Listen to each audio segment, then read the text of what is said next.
Yampa Valley.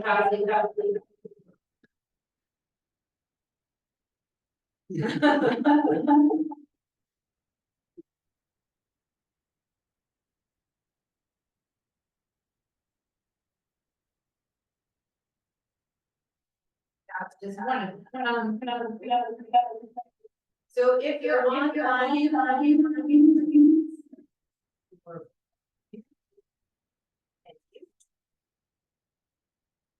just hear me up.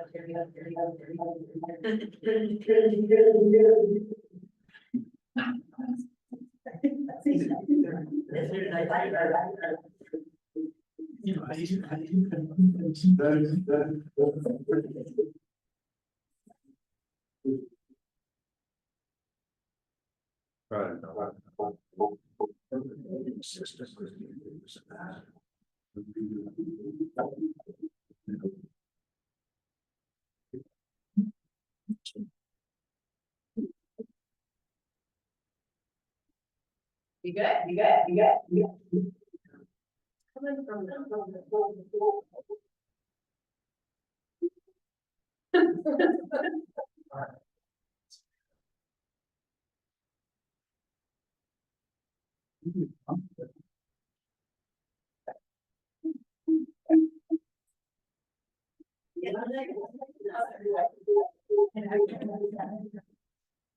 we need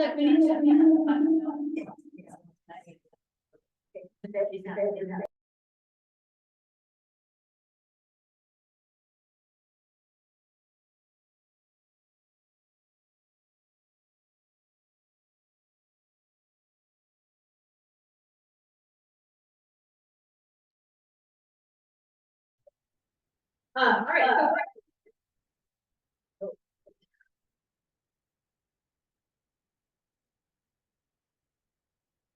Okay.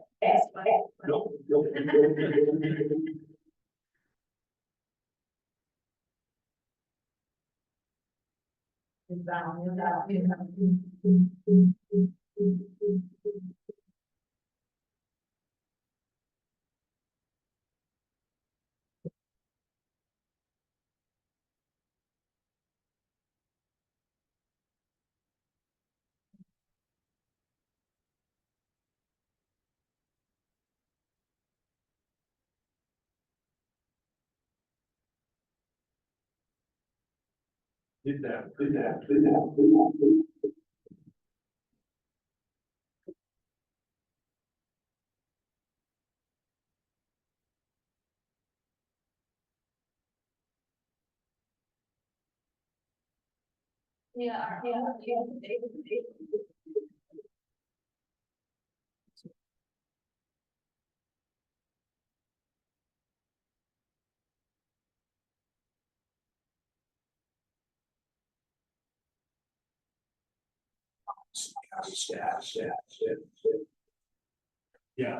Yeah. Yeah.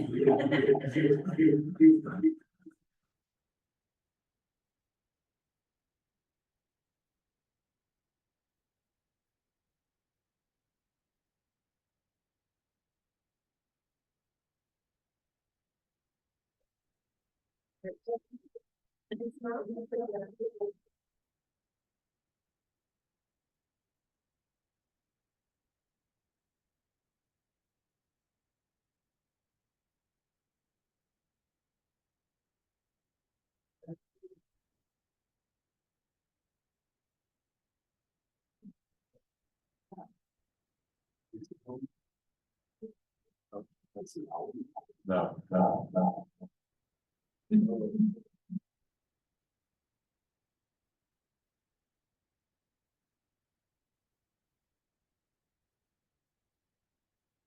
Better. I'm still unmuted on the app, so. Okay. Okay. It has something to be projecting on Instagram. But here we are. Okay. Okay, now there's just one of me. So I'd like to call this meeting to order and welcome everyone. And open up to our first topic, which is public. So if you're online and you have a comment, please raise your hand. And if you're in the room and a member of the public and have a comment, let me know. Okay, seeing none in the room. And none online, I'll close public comment and move us into our next agenda item, which is board member comment, and this is for items that are not on today's agenda.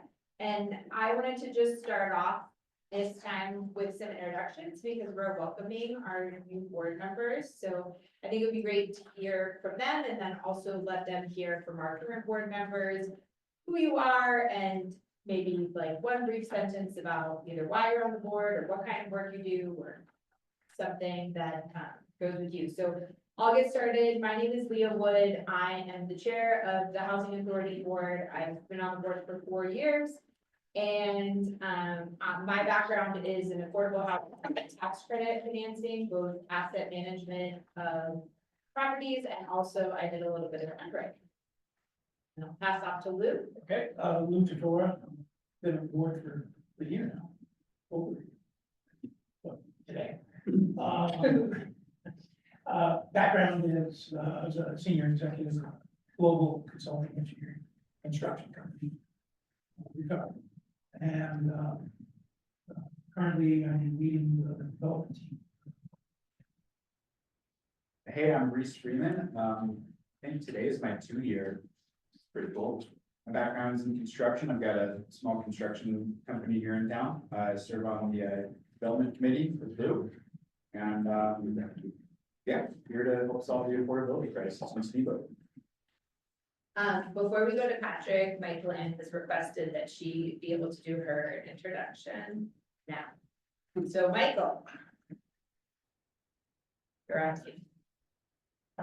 Or you want- Sorry, I think we had a miscommunication. I was asking if you could introduce me, but on my behalf, but since you've called on me, I guess I will go ahead and introduce myself.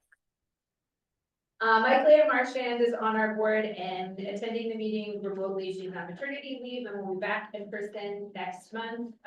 She's been on the Housing Authority board longer than me, and currently holds a development position with the resort.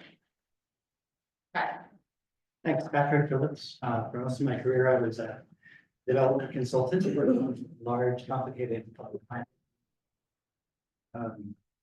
For the last 10 years or so, I was the global CEO of the Urban Land Institute, and now retired here in Steamboat and serving. Hi, I'm Kate Nowak. I'm a community member, former executive director for United Way of the Yampa Valley. And like Salinas, I will be joining. This is my first meeting. I'm Route 20 Commissioner-elect. Will be taking Commissioner Corrigan's place after this. Maybe he will come back. Yeah, he's actually now he's gone. He did leave his coat. Yeah. Feeling cautiously optimistic. Yes, So we- officially sworn into office next Tuesday, the 14th, but not wanting to miss out on first meeting of the year. Thanks for being here. My name's Maddie Ward. My background is a little bit more limited, but I am a property appraiser for the Assessors Department for the county. We still need someone? I think that Oh, man, we got all here. These guys are, how do we? So who is controlling the hour? Me. I'm just curious if,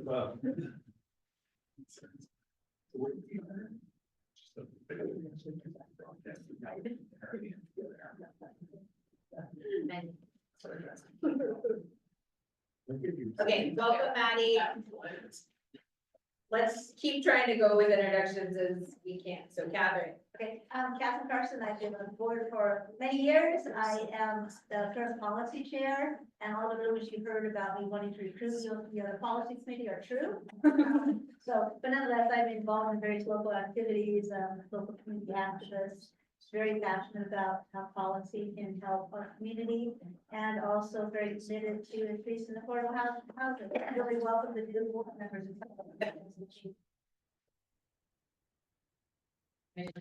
George Jack, I'm the lawyer. That's the vote.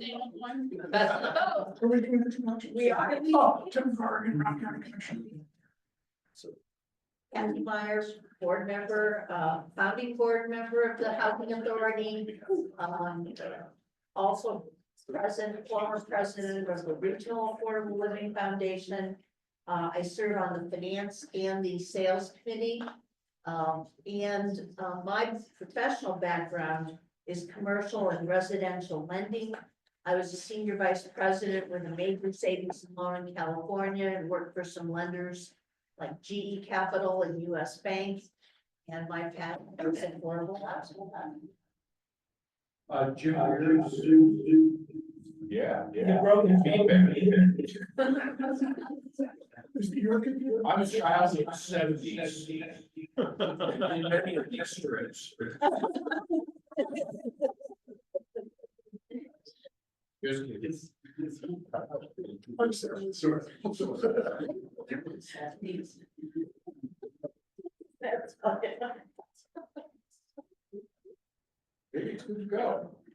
Yeah, it is. Okay, Jim Mears, I'm really not a child of the 70s, much older than that. Retired, after a career in university public relations and radio. Also help out with the Signature Extension Office on their advisory committee. And for some reason, I run around football fields and basketball courts with high school students. I'm a referee. Cole Hewitt, currently I'm the Chief Financial Officer of Yampa Valley Bank, local bank here in town. Been on board better part of a decade, don't know exact year, it's all running together now. And yeah, I truly believe that affordable, attainable housing is the backbone of the economy here, and it's something that is severely lacking. So that's why I joined all those years ago. We made headway and have the potential to really do more great things. Dakota McGinley on the Steamboat Springs City Council, been on the board almost a year and a half, 2 years now. Yeah, really passionate about housing our local place. I'm Araceli Guggens. I'm in sales and housing navigation. I have 8 years in retail banking and in real estate. I grew up housing insecure, so housing is very personal passion of mine. And I hope to assist all individuals and families find safe and stable affordable housing. Mark Alvis, new member. I've been with Steamboat for 52 years in construction and development. A few of the projects we've done are Bronze Tree, Taco Bell, Yampa Valley Bank. Most recently Timber and Torch. I'm on the Yampa Valley Bank board. I've been original board member. And I just hope that some of my background will help. And I'm attempting to retire as of this week. Congratulations and welcome. It's not that complicated.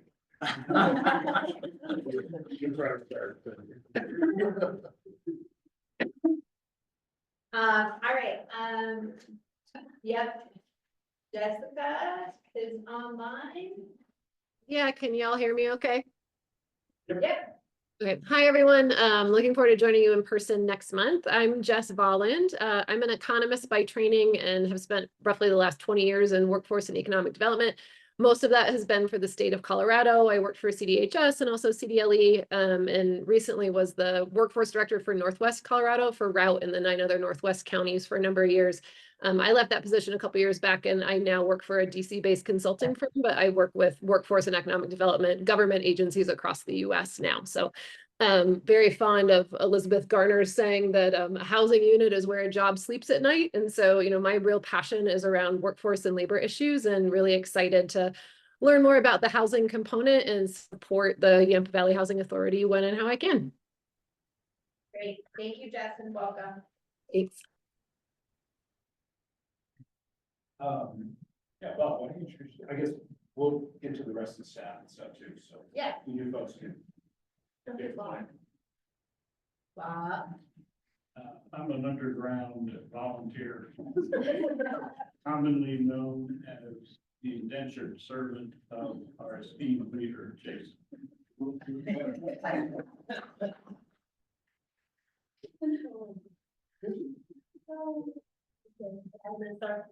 Hi, I'm Melissa, also known as Lala. I am in the staff for the Yampa Valley Housing Authority. I serve as a sales and asset manager. Jason Peasley, I'm the director of the Housing Authority. Hi, I'm Lily Katzman. I'm the development project manager for the housing authority. Okay. Okay. You did.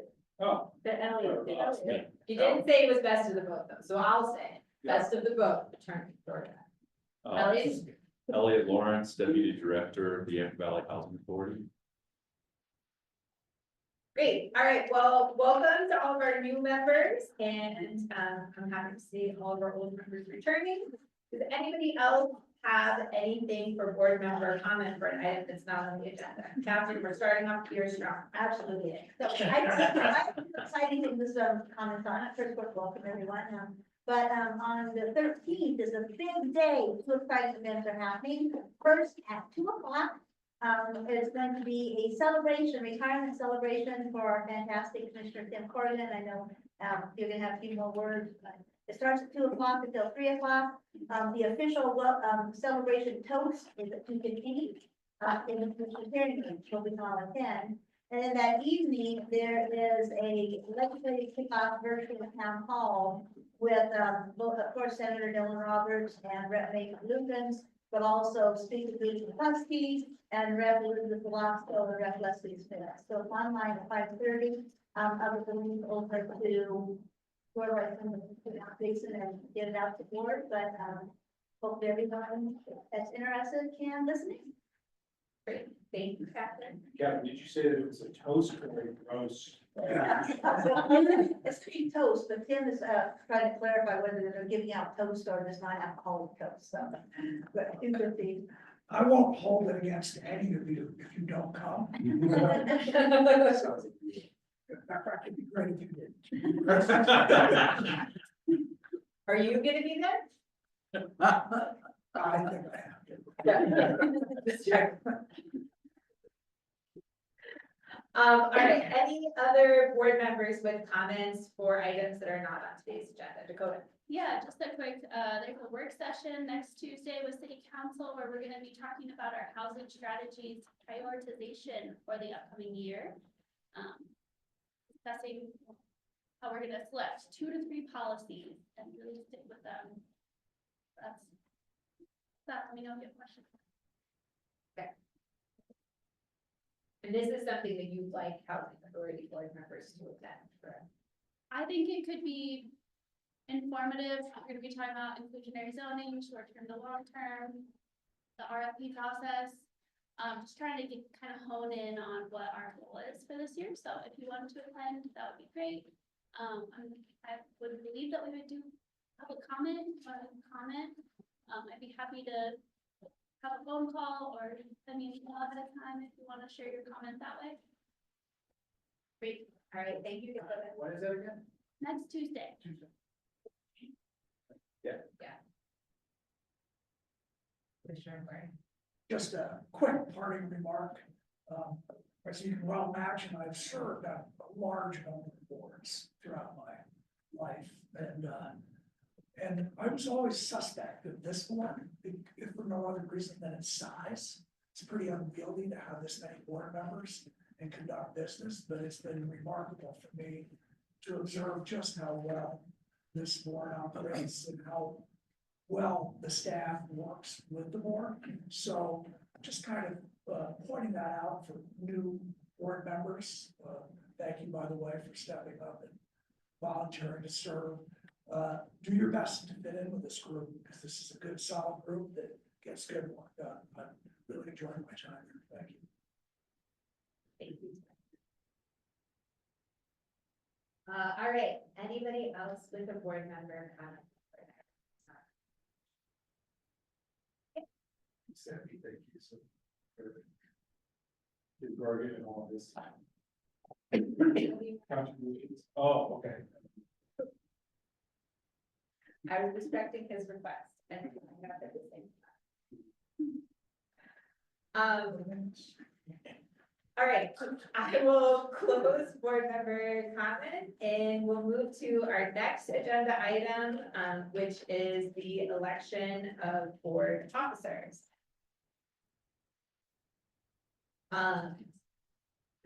Yeah. Yeah, all right. So, annually, we, as a board, elect the officers. There's 3 that are members of the board, and 1 is the financial officer, which has been a staff member for the last several years.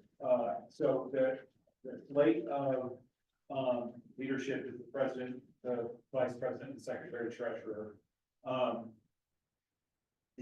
The objective with appointing a president, now the president runs the meetings, is the head of the board.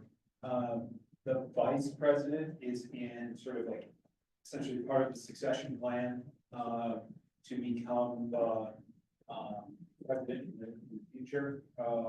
And then the secretary treasurer is largely been the person with the most financial background. In this case, it's Cole, and has been for the last several years. So for the purpose of having just a starting place to work with, the executive team, has recommended a slate of folks. That's Leah continuing as president, Kathy Meyer stepping into the vice president role, as Mike Lyon is taking a step back from maternity leave, and increasing life responsibilities, not just having a kid, but also work related. And then Cole remaining as the secretary treasurer, and Sandy is the financial, Sandy Jacobs is a member of our staff. Could be here today, she's not feeling well, as the financial officer. In addition to selecting that for the board, essentially the board acts as the board of managers for all of the subordinate entities that the housing authority has. These are all of the LLCs that we have that represent our interest in the reserves, all of these different properties that we have. And so those are listed there. So taking your action today, Jordan, can help me if I fumble this, is essentially by seating a leadership of the board, we're also doing the exact same for all of the boards of managers for those LLC. I'd say technically, like, let's do for the housing authority itself, who the new board's gonna be, if that's gonna be the recommendation that you presented or something else. And then in terms of these 9 or 10 different entities or whatever, unless anyone objects, I don't feel the need to go to like, now we're the Mid Valley Condo Board and all that. So unless anyone has an issue with that, we can just do one. Sweet. Okay. So as we mentioned, the starting place is essentially just a recommendation. If anybody is interested in any of these leadership things, this is an opportunity for you to say that.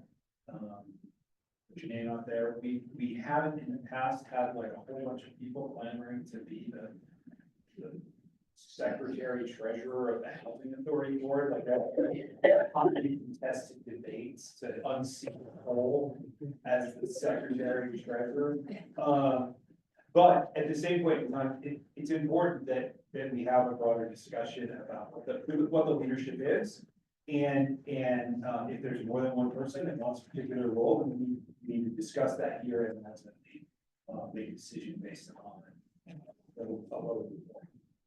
And before we move into other people who are interested in potentially serving on the executive board, I wanted to broadcast to the board as a whole that I'm happy to continue to serve as president, but I wanted to be transparent and let you know that it is looking more than likely that my family is going to be relocating out of the country in August. And it's gonna be a temporary location. We're gonna move to Mexico for a year and put my kids into a language immersion program so that they can learn Spanish. And the time is now because Fiona's getting older and I feel like she's not gonna wanna hang out with us that much, once she's much older, so, this is the year that makes sense to do that, and, so it's not for sure, but I think it's looking more than likely, so I wanna make sure that I'm transparent with all of you about that timing, and, my plan is to continue to serve for 2025 on the board and sort of see how this move and language immersion goes. And assuming that it's going well, I would vacate my seat in 2026, and then my plan would be to reapply for the board in 2027, when we're back. And I'm happy to work on any transition plans, and I still want to be active and involved. The housing authority has been is definitely something I'm really passionate about, and one of the hardest things in terms of making the decision to do a temporary relocation. But I think it's going to be the right decision for our family.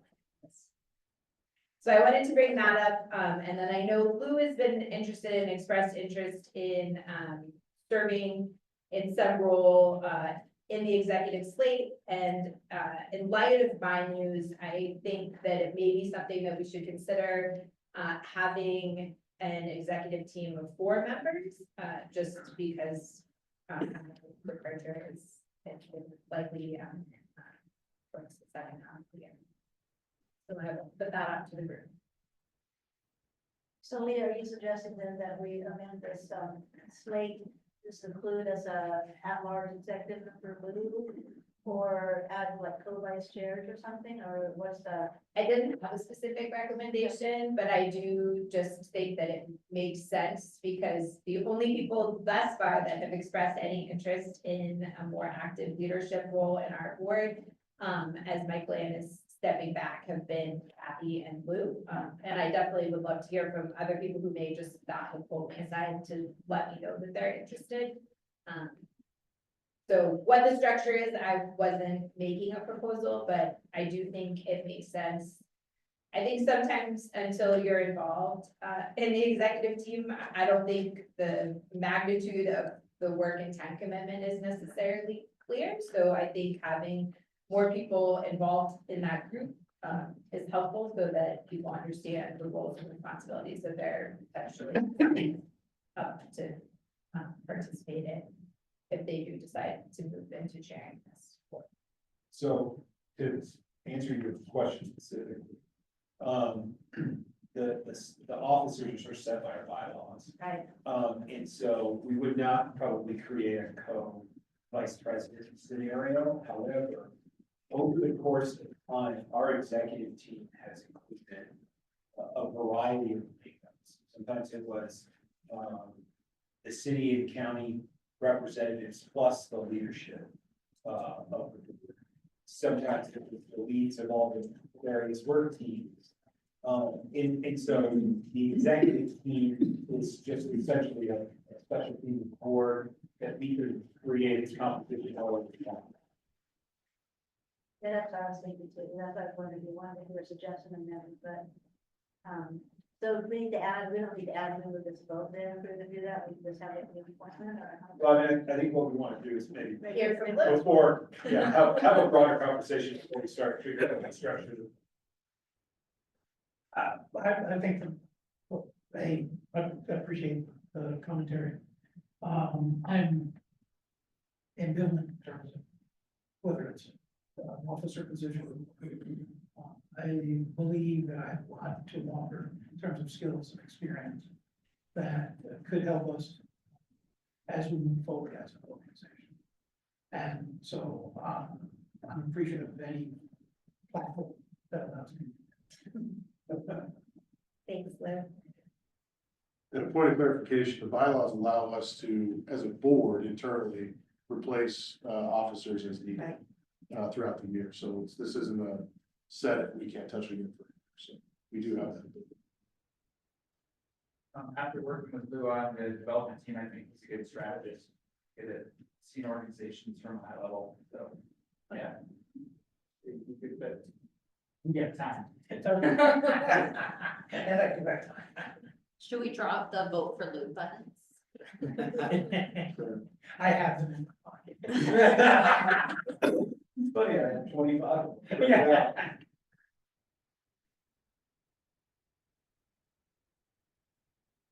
Any other thoughts or discussion?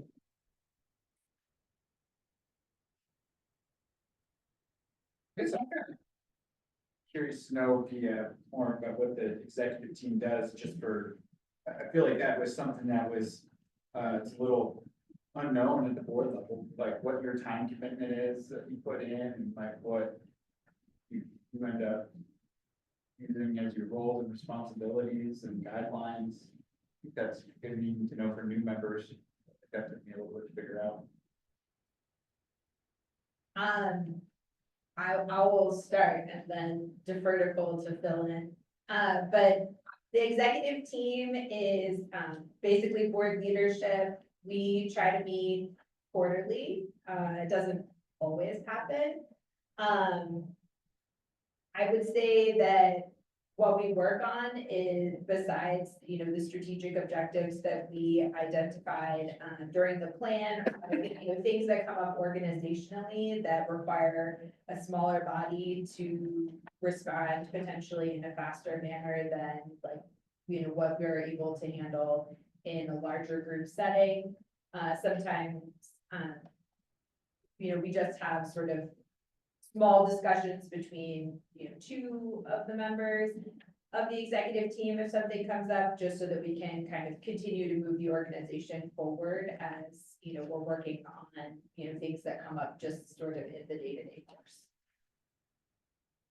And I was speaking specifically about the role of president and how it was a significantly larger time commitment than what I had originally anticipated. I don't foresee that being a member of the executive team is a particularly high level of time commitment. But because we're trying to seat officers that will eventually move into the president role, I think it's helpful just to kind of have that closer relationship and interaction so that, they have kind of a greater understanding of the role and time commitment that's involved in the president position. I can say that I was surprised. I would say adding some specificity to that. This is an example of the most recent executive team sort of topics for conversation was putting out to the planning commissioners of the city council a message about, okay, we have board members that are seeking reappointment. They basically collectively drafted this letter that we all sent out that basically said, the people that are reapplying have provided really high quality service to the board, they've held these positions. And if you're looking to seek new people, here's the skill set. So that was, it's sort of like a broader strategy for itself. That was one of the topics that they worked on. Could we have done that with the whole board? Yeah, but it might have taken a while. So that's HR issues that come up are things that we address. We also, we solicit input and feedback from the greater group, but are responsible for managing and reviewing the executive director. So Lou, are you interested in being the president at some point? Or Kathy, are you interested? Yes. Yes.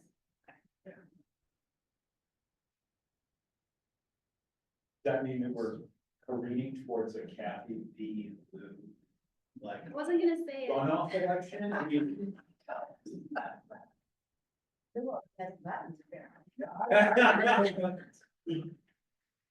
I mean, from my perspective, like I said, it's not important. Well, co-officer. Just looking for that. I think you know, doing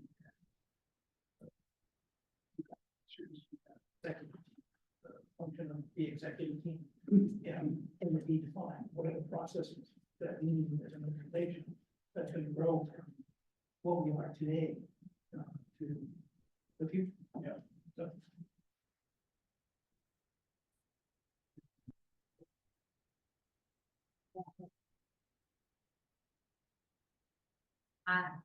Anybody else with comments?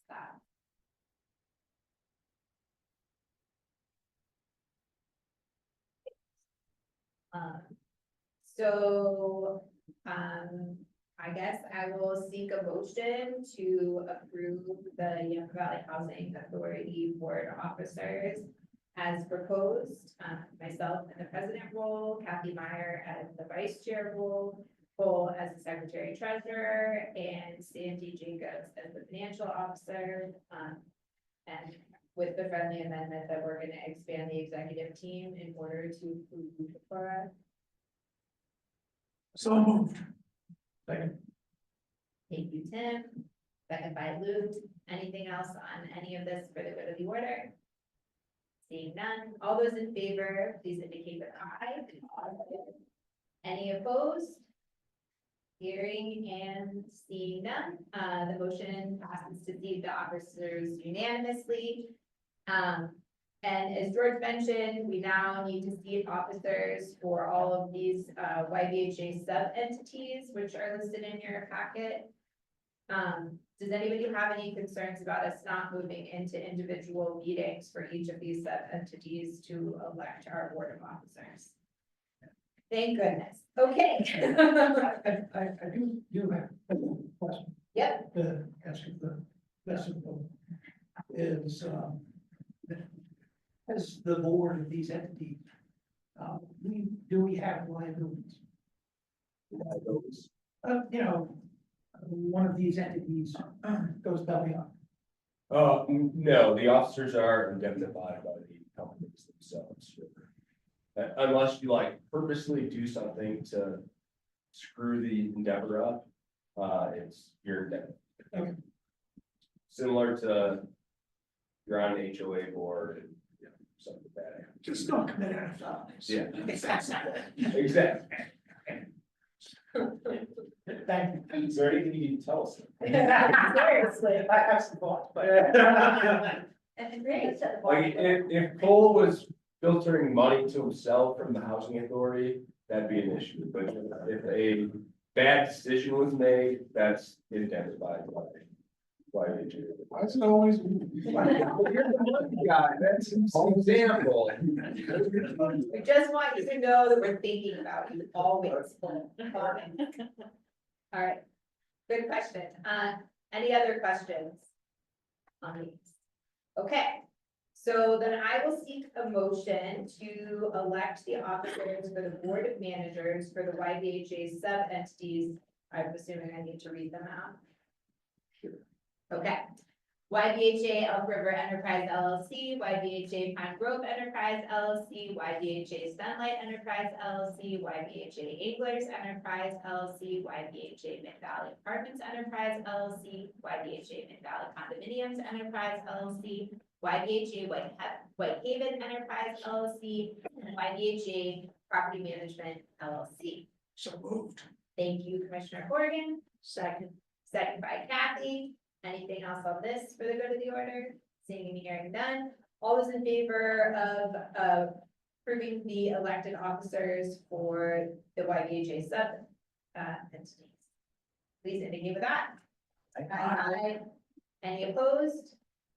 Seeing and hearing none, the motion passes unanimously, and we'll move to our next agenda item, which is the consent agenda. The consent agenda is the review and approval of the December 12th, 2024 meeting minutes, the review and approval of the November 2024 balance write-offs, which there were none, check register, and financial statements. Does anybody have any comments or questions or wish to remove an item from the consent agenda?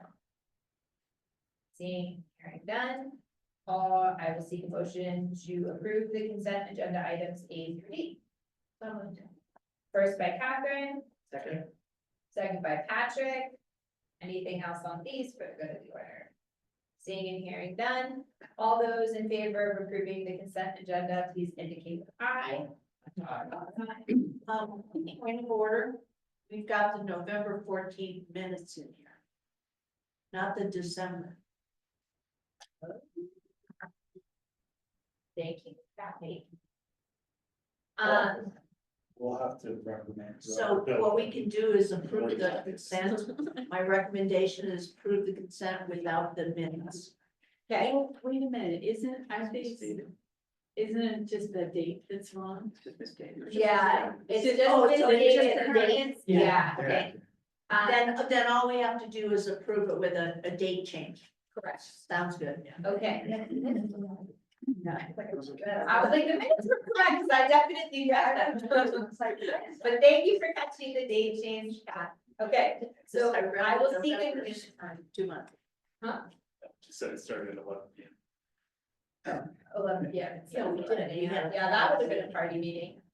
Okay. So I will seek a new motion to approve the consent agenda items A through D with the change in the date of the meeting minutes, and the time of the meeting minutes for the December 12th, 2024 meeting. And I can just take that as a friendly too. Perfect. Gavin will take it as a friendly. Patrick, you're still our second. All those in favor, please indicate by aye. Any opposed? Seeing and hearing none, the consent agenda passes unanimously, and we'll move to the next agenda item, which is our staff reports, and I'll turn it over to Jason. Yeah, just a couple of quick updates. One, by the time we meet next time, Miller Park will be owned by the residents there. And it's a huge accomplishment, particularly the amount of work that's gone in by the people that live there to make this happen has been significant. And the work doesn't stop once they acquire it. They become their own managers, and they have their own board and their own bylaws and all of that. So it's been incredible to work with those folks. They're really dedicated. The Yampa Valley Community Foundation really stepped up with lending. And so everything is essentially in place for the transaction to be completed at the end of this month. And just beginning of February, they'll be paying themselves for lot rent. So really awesome outcome there. It also highlights the fact that we need to be keeping an eye on every mobile home park. These opportunities come up only so often. And thanks to the state legislature, there's a lot of intervention we can do in these situations, but you have to have the park up for sale for it to actually take place. So I think looking forward, a broader strategy, both the housing authority and the city and the county, would be to see what we can do to be proactive and trying to shift more of these small parks into occupied residential. So that, just want to put that out there on kind of like a future radar. But it's nice to see a success story.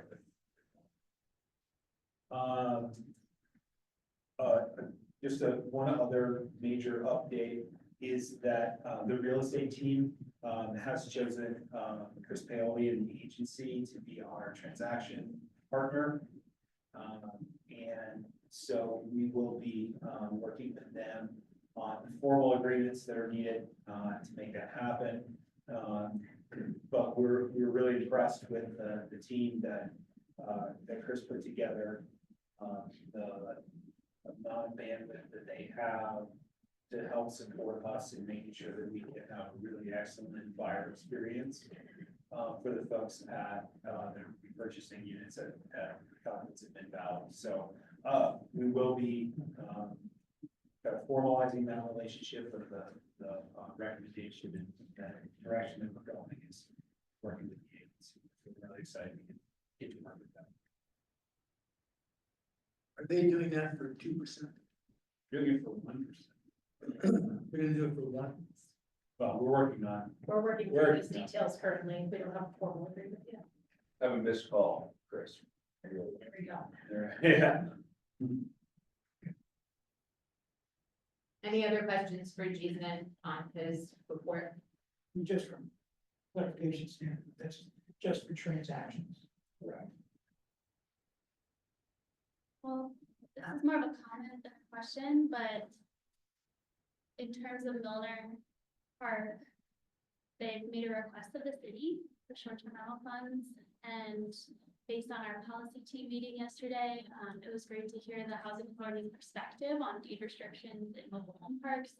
And I think having some kind of formal statement or some kind of statement from the housing authority would be helpful prior to next Tuesday, because I think that might come to council as a point of discussion, whether or not we're gonna offer short-term rental funds in exchange for deed restrictions.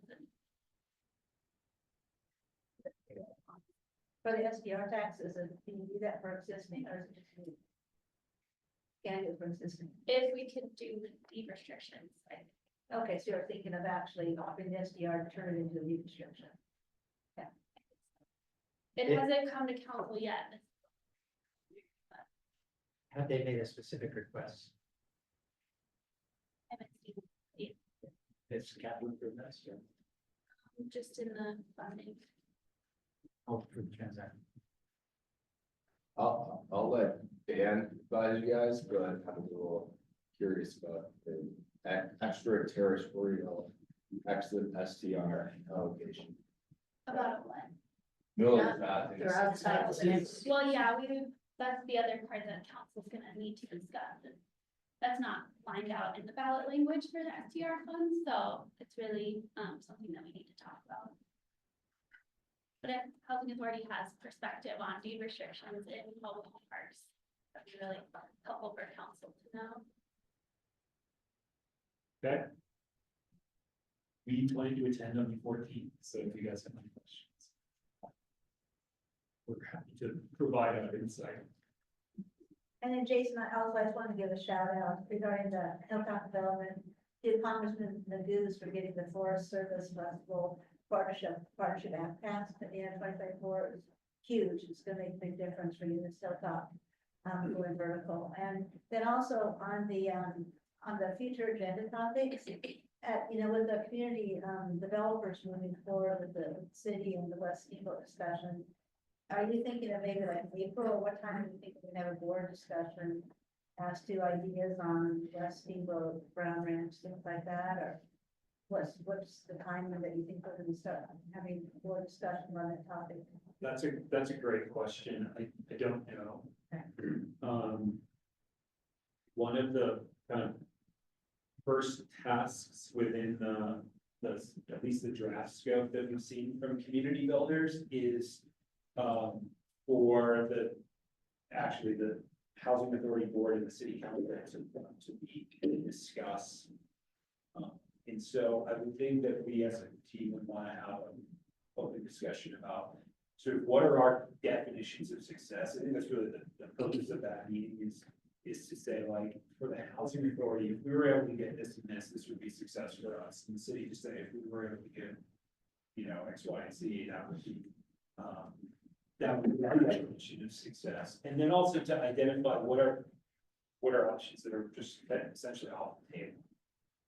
In meetings regarding that, I've often said like a high-end golf course community is on the table for the housing authority, which is a fairly obvious statement, but there's probably a more nuanced discussion about, if there's some component of pure market rate, what's the percentage of that would be in an starting. That's a more substantive conversation. I think it's really easy for us to say like high-end golf course, that's what matters. So I don't know exactly when this is getting kicked off. And when this, what the timing for that will be, so we'll have to respond as that comes down. But I think the first phase of this really kind of like setting the table for the community's exploration of options is going to take some time. To both have all of the baseline information understood and available for folks. What's the housing demand, right? We're working on that aspect of it, but like what's infill capacity, that might be a project in the cities. What's the traffic situation? All of those types of things are kind of baseline bits of information that are gonna be needed, and then again, that definitions of success. I think it's going to be really I think it's going to be more challenging than just saying, well, we want to get housing. We need to be more specific. And so, I think it's gonna be difficult for us. I think it's gonna be even more difficult for the city, given the breadth of things that are on their plate. To say, because when you, I think the purpose of saying what's your definition of success, it's not to say, well, we get everything we want. It's, these are the things that we want most. These are the things that we value most. And I think that's gonna be a tough conversation. Let me just maybe follow. Patrick, running a big advanced study that is foundation to what the needs are. Low housing, types of housing. Transportation issues. Company that, actually, Patrick. Sure, it's related to the timing. Yeah. Yeah, the discussion, yeah, EPS is well underway, but moving a little more slowly than we had hoped, but we'll have great data, I'm confident, from both the household survey as well as the technical analysis. It's likely to be most useful around late June, I would expect. So if those can coincide, I think we could make an invaluable contribution to that discussion. For those of you that don't have all the background, we've engaged EPS, which is the city's preferred economic firm, to do kind of the hard data around what's the housing needs. We're also pairing that with a statistically balanced survey that will be going out to essentially our entire workforce share, not just limited to Rock County, but also including Moffett County. And Craig, and drilling down into some of those like consumer conversations about, okay, what are your housing choice like preferences? What are your what are the trade-offs that you consider, which ones you're willing to make? As it relates to kind of the classic example, if I can get a single family home with more space in Hayden for the same price as maybe a townhome or a condo in Steamboat, there's trade-offs there, right? What are you willing to make? And so all of those types of questions are being asked of our communities so that we can, with some level of specificity, say, okay, we got 5,700 people commuting into Steamboat every day.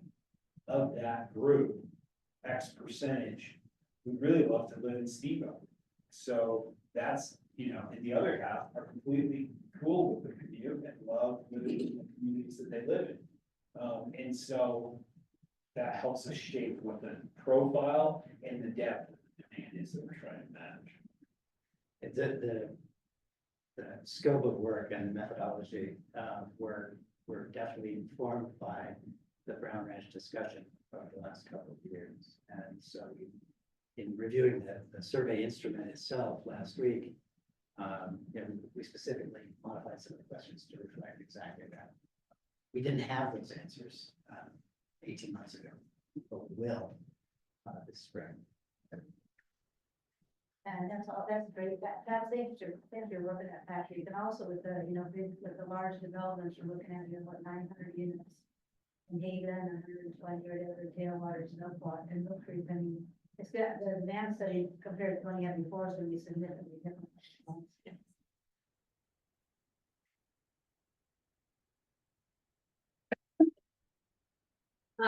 Okay, so kind of related to this discussion about timing and community builders, the housing authority has been asked to, by the city to weigh in on the timeline that's currently being proposed by the community builders for their scope of work. And so I'll turn it over to Jason to kind of talk about what he believes that they're looking for us to do, and hopefully we can have a brief discussion about how we want to participate in that process. Is the community builders, is that the consulting firm from Bracken? See, Yeah, but they're from Glenwood, but They're yeah. from Glenwood, yeah, hired by the city to do, the community outreach for the West Steeple project. So I think there's understandably, from I think the council and from the community as well, just sort of like a, disagreement, the fact that it's gonna take a significant amount of time for us to get to the place where we have a new concept for Brown Ranch. Knowing how how challenging housing is right now.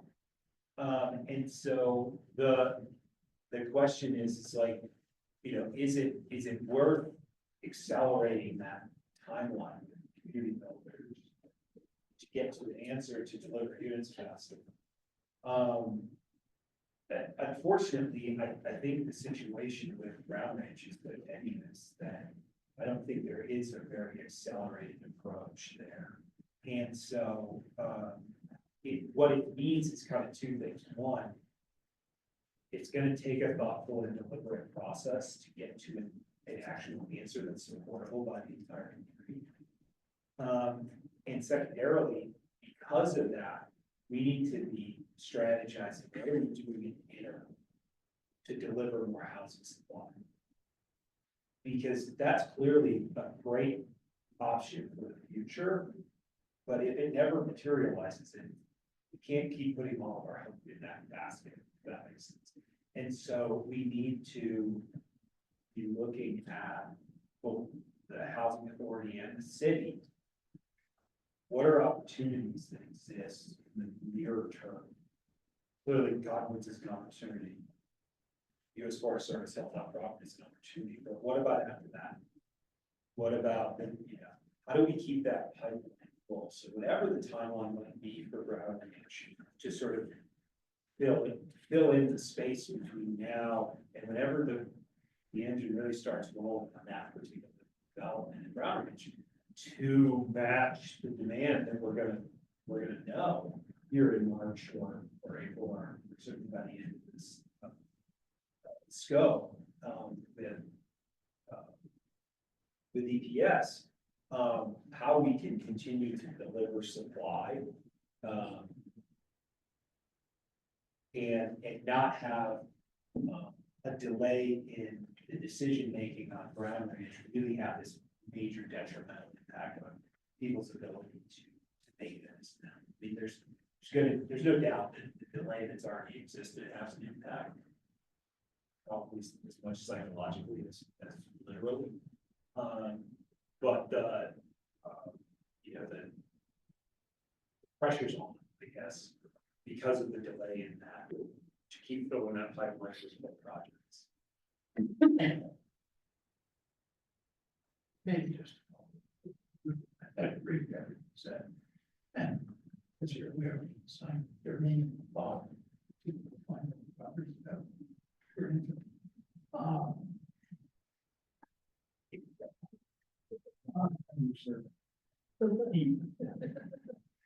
But I mean, the individuals I've talked to, for the most part, have indicated it's best that we get the outreach program correct.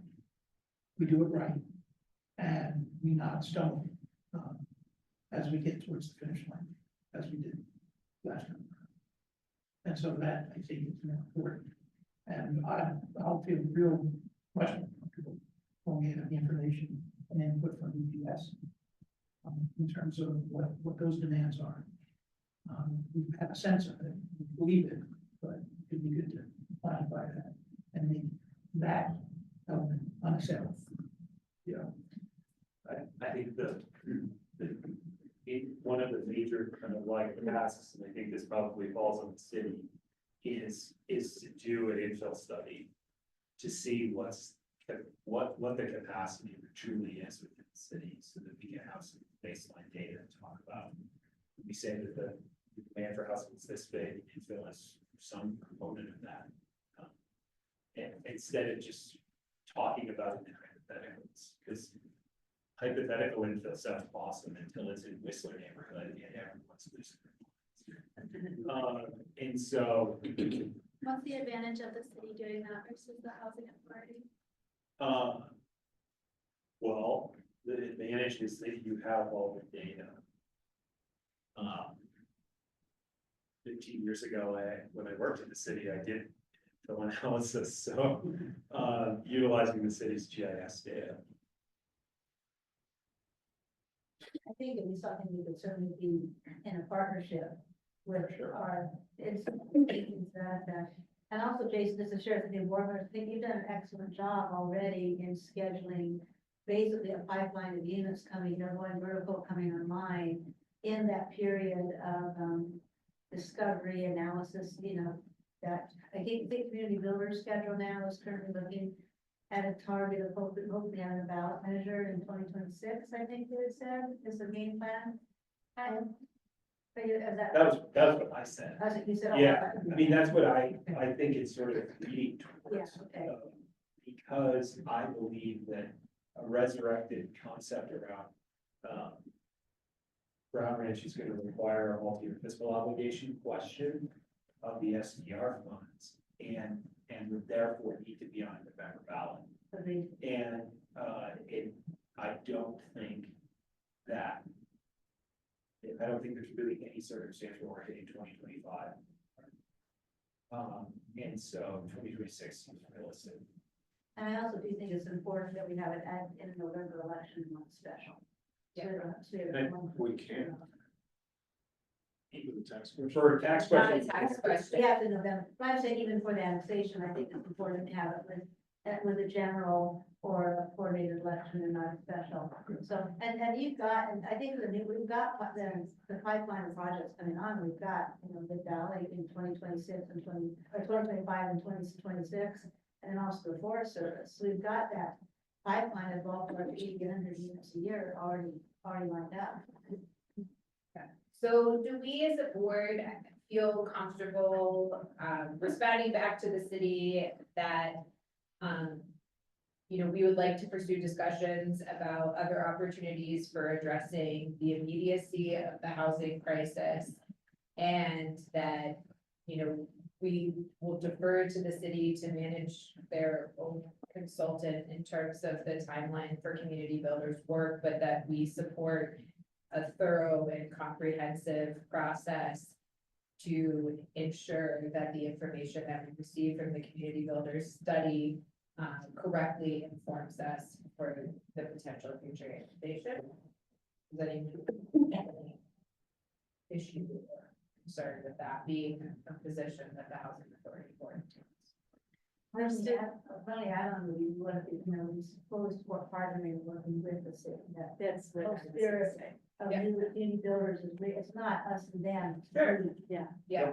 But they've hired community builders, so like, I feel uncomfortable sort of weighing in on specifics of a timeline. Which is sort of where I want to draw the line, but absolutely that we'll continue to work collaboratively in the process with the city and community builders. But it seemed very clear to me that the city wanted to take the lead on that. I want to make sure that we allow them. And to be clear, like Emily and Elliot have been involved with the scope of production. Like, so it's been a collaboration from the beginning. We're part of the leadership team that's working on that. Obviously we're working on items like the housing demand analysis that will be major inputs to that process. What is their timeline? They're proposed to. That's, I think, still to be determined. Yeah. But they said 14 months-ish. Yeah. Starting when? Whenever they get started. Oh, they haven't. They haven't started. I thought they had started. I mean, they've done an initial phase, but like, they're still working on the scoping of whatever this 14-month phase will be. So. How are you feeling about that scoping process? I think it's a good spot. Yeah. Yeah, I mean, we're, like I said, Emily and I have been involved in all of those conversations. It is, I think it's in a really good spot, and it's going to do quite well, I think from the folks that were involved on the Brown Ranch Steering Committee side, you're gonna be like, wow, this sounds familiar. Like, there's a group of like 25 community members that are all figure this out. And we're gonna look at all these different development scenario options and so, but it's bringing more people and new people on that same process that we already did. So, it's sort of validating to hear like a bunch of community experts be like, process that you did, we're just gonna redo it. But at the same point in time, I think the difference, sort of, but the difference is, and this is a big difference. We're starting together with the city as partners. Because when we started out the Brown Ranch process, we asked the city, come in, be a partner, and they said no. And so this is the better way to do it. Do you have naysayers on there? Probably. On the 25? They don't know who that group is yet. They haven't even selected that, but I would imagine that the message that they said has been that they want people who want productively challenge ideas, but they don't want necessarily arsonists. Yeah, good. Okay. Yes. So I really appreciate hearing the housing authority's perspective and wanting to see a really thorough process. I also am getting pushback from other parts of the community of like, that really do need the housing, and you all hear from them every day, I'm sure as well. And so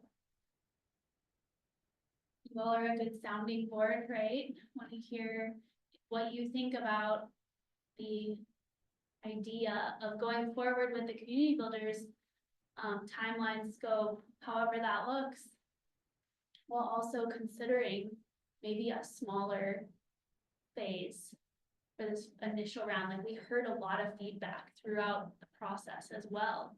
And a lot of that feedback was something smaller. And I wonder what the risk would be in putting something out there to the community that is smaller. I just worry if we focus so much on infill in the next couple of years, it's gonna degrade the need or the value of Brown Ranch. Well, we have all this other housing. Why do we need Brown Ranch now? The infill maybe good enough. And yeah, the demand report will hopefully indicate the need for both, right? And just throwing thoughts out there for your perspective. I'm interested. For many years, so. You have a consultant. There isn't a consultant in the universe that does not respond to the lift. Pushing the consultant to accelerate timeframes is not a reasonable decision for the city. Now, I know what sacrifices they have to make in order to accelerate. And the question will become, how much could they possibly do if we're trying to do this right? But I think the city does have levers in terms of schedule control over community dollars. All right, I think, yeah, we have quite a bit of an agenda to get to, so I wanna, this is a really important conversation and one that we will have. But I wanna focus on the task at hand. Okay. Elliot. Do you have anything, any highlights you want to share specifically from your director report? You know, I think just a couple, where our tenant Christmas party last month was really well attended. Thank you to Araceli and Kate for organizing all that, providing the food. I think it'll be something we continue to do moving forward. Just really great event. We had people from every community show up for that. I think about 60 people in total. Jason is Santa, so it was a really good event. And then the other thing I'll just say is we have our audit coming up next month, so working hard as a staff to kind of get ready for that. And I know Sandy and Mandy have a lot on their plate to do to prepare for that. So those are the couple things, and Mid Valley is going well, so construction. Great. All right. Anything quickly for Elliot so we can move on to our other agenda items? I'd like to thank you to the property management team for moving forward on the rental systems. for our projects. Really appreciate it. Yep, and we have that policy, first draft of it. We'll be reviewing that on Wednesday's team meeting. Thank you so much to all the property management. All right, let's move on to our next agenda item, which is resolution 2025-001.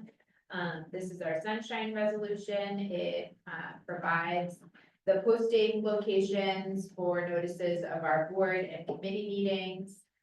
Does anybody have anything or questions or comments on our posting? Okay. Then I'll seek a motion to approve resolution 2025-001. So. Jim. With the first, second, by Maurice. All those in favor of approving resolution 2025-001, please indicate with aye. Aye.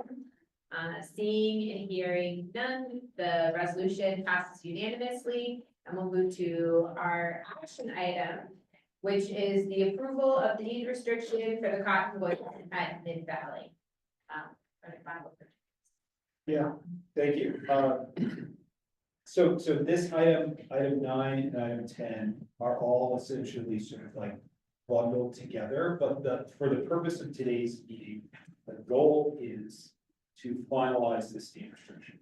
Goal would be we strip that big red draft off of it, clean up a couple little typos that we found, and this is the deed restriction that we're utilizing with the Cottonwood Valley. And the reason why it's important that we finalize it today is for 2 reasons. One, we have we need to get it to our partners in the city, so they know what the deed restriction is that we're utilizing on the Cottonwoods at Mid Valley. There's 5 million reasons for you all to be interested in that. And then the other is that for us to begin the process of communicating out to our potential buyers exactly what the restrictions are, and to start building out our software that we will utilize to qualify and track clients for that. We need to get that finalized today. We've done a work session on this at our last meeting. We went through some really substantive conversations. Thank you guys for your thoughtful comments around that. We really worked through some stuff related to lenders, as an example. What we need to do to make the lender feedback, what we need to make sure that people can get proper lending on the units, given the deed restriction. We talked about the geographic boundary of owning on the real estate. We talked about who's eligible to buy them, but we wanted to extend that out. We ultimately decided to keep it to individuals who are businesses located in our county, not extending that to businesses themselves, not extending that to locations. So, in our opinion, this document is essentially execution ready. But we wanted to bring it to you guys for a formal blessing. We did share it with our partners, meaning the city. We shared it with the county. We shared it with end users. We did get a few comments back from the county planning department, primarily more questions than like opinions, not necessarily suggested changes. But other than that, we're in a great spot to kind of lock in this as our view as the deed restriction for the Cottonwoods. Okay, so let's open it up for any questions or discussion items. I know Mark had pulled me aside and had something that he wanted to discuss. Well, I have I'll ask a couple of specific questions, but in general, you'll find over time, starting today, that I'm pretty detailed. And I did read both the deed document and the DRIP document. line by line. And I have quite a number of questions, and those questions are involved, in something as simple as there's 4 or 5 typos, the pretty basic stuff. But I've got quite a number of questions about language and about definitions. And for me, it's cleanup stuff. It's not the basic document is fine. What you're trying to accomplish is fine. The direction is fine, but it's cleanup language. And I got a lot of questions about it. And for me, I couldn't personally move forward with this document without reviewing some of that. And it's not something that's going to get reviewed during this meeting. And which presents a problem because you want to approve it today. And maybe that could be done. It can be done with one negative vote, and the rest of you can vote for it. But I think it would be good to look at this and to attempt to look at the suggestions I had. And I mean, they're dramatic, they're very numerous. I did have a couple of, and let me back up, and some of them involve, for instance, there's a notation to see section 6.1. There is no section 6.1. That's on the deed. Pardon me, that's on the drip document. On the deed document, there was a comment to see exhibit D. There is no exhibit D. So it's just, there's some things like that that are super simple to deal with. And then there's others that are a little more in-depth on language. On the exhibits, they exist. I don't know whether or not included with what was said to the board, but we got those for months. One more time, I'm sorry. On the exhibits, Yeah. I don't know. It doesn't look like they're in the packet, but they exist and have existed for months. So, Well, yeah, I'm sorry. I'm looking at Yeah, no, a document that you want to approve and they're, and what I was looking at, they weren't there. Yeah, no, I'm just. So I struggle with trying to approve that. And then a big picture question, there's language in both documents that discusses a circumstance where there could be a violation of the language, and it goes on to allow the housing authority to become an attorney in fact and to be given power of attorney and to move forward and actually sell the unit. And I get the concept of it. I know where you're trying to go with it, but could you explain how that is actually legal and it's okay? I mean, is it just because that's in the document and they signed the deed, they've agreed to that language? Because it's pretty aggressive language. So. And I know why you've got it, but it's very aggressive. Yeah, so on that point specifically, well, so this document will be, well, it's this new document, there's already a recorded deed restriction against the property, a new amended in which state. That's recorded against property between the property owner, which is our joint venture entity with the monetary folks and the housing authority.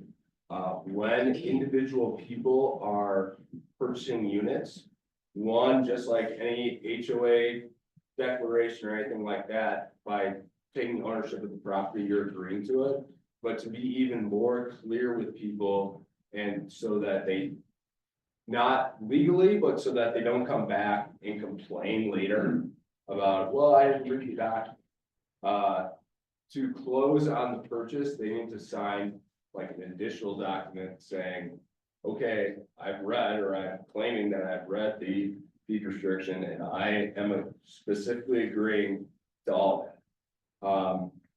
In terms of the legality of the grant of power of attorney, I mean, by signing that off, it's no different than you go into your estate planning attorney and signing a power of attorney for your son or whoever to be power of attorney. If that makes sense. It does, except in that case, we know what we're doing. In this case, it concerns me that there's a lot of people that I can see them not reading the entire document. I can see them missing that paragraph. We'll I expect can, somewhat. but it sounds like is there gonna be a separate document that says I've read this stuff and I agree to it? Or in that document, should you specifically point out those 2 or 3 paragraphs that are. That's not a bad idea.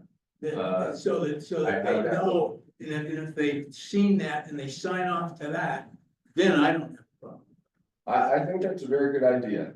I'll need to look at what that acceptance document currently says.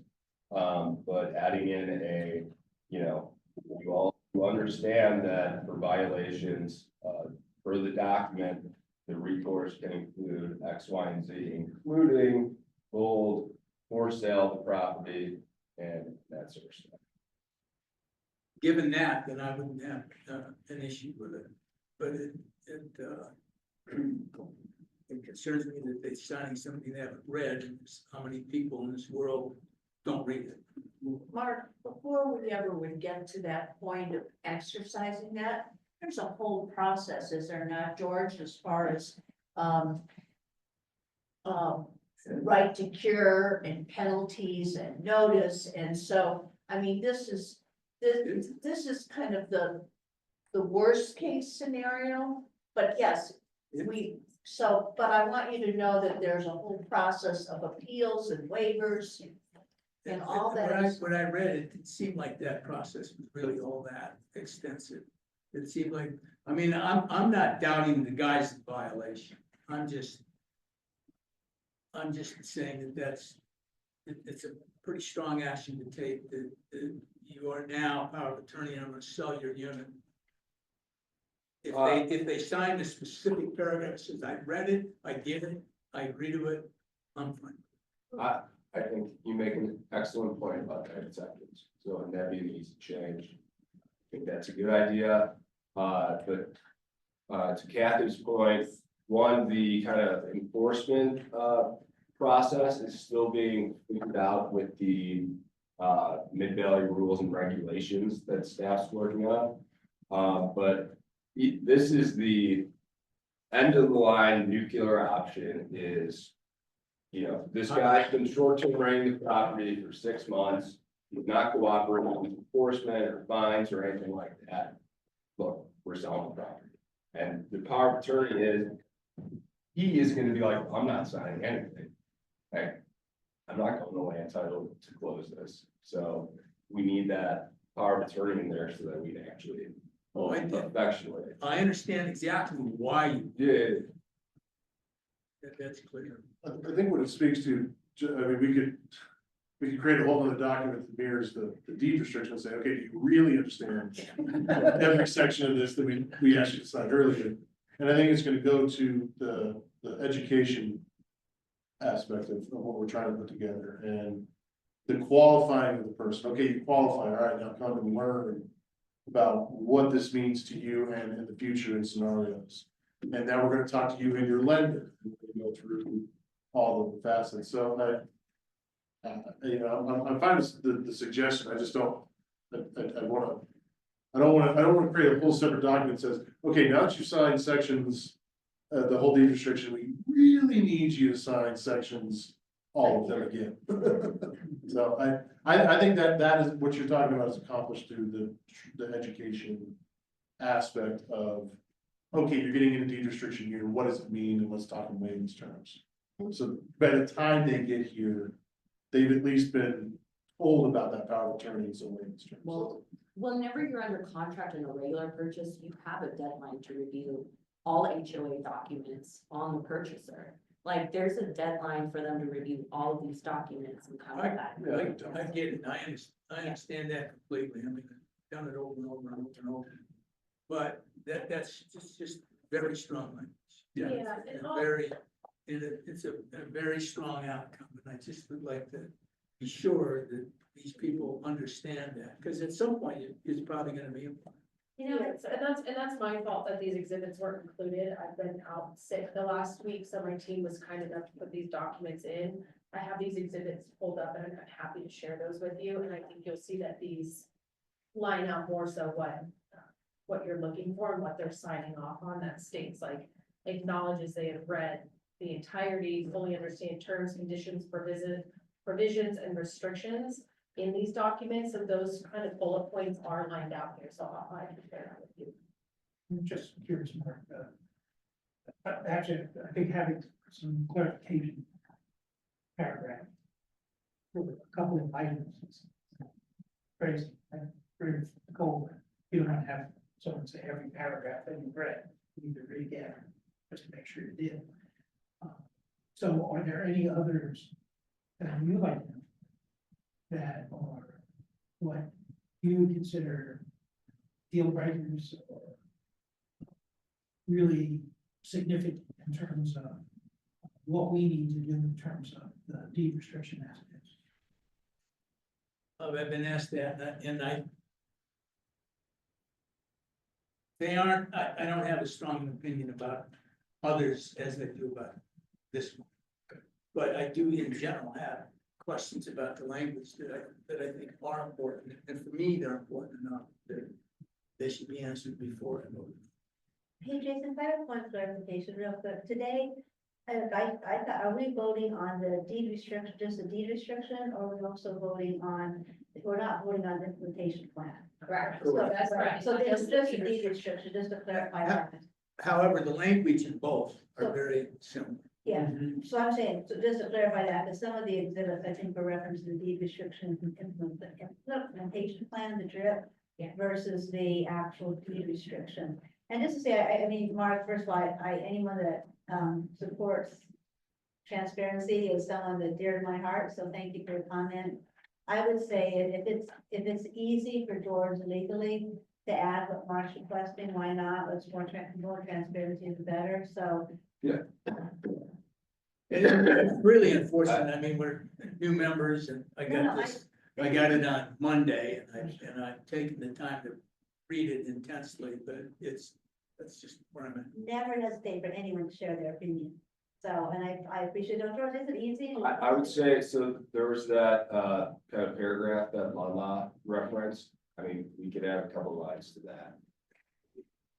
Just spell out the, or, list out the enforcement. But who's loud? There's Okay. I mean, that's me.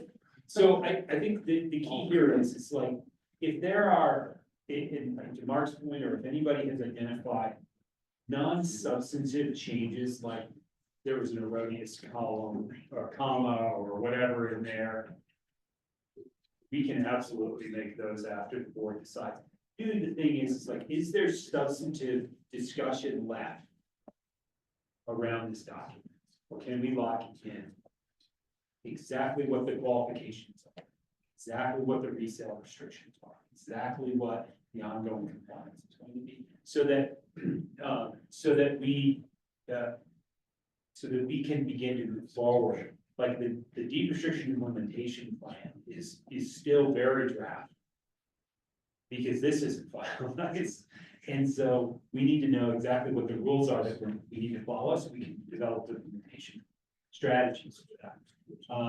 And then secondarily, I want to make sure that we do have a little bit of time to talk about the modern implementation plan, which is completely separate from all of these two documents.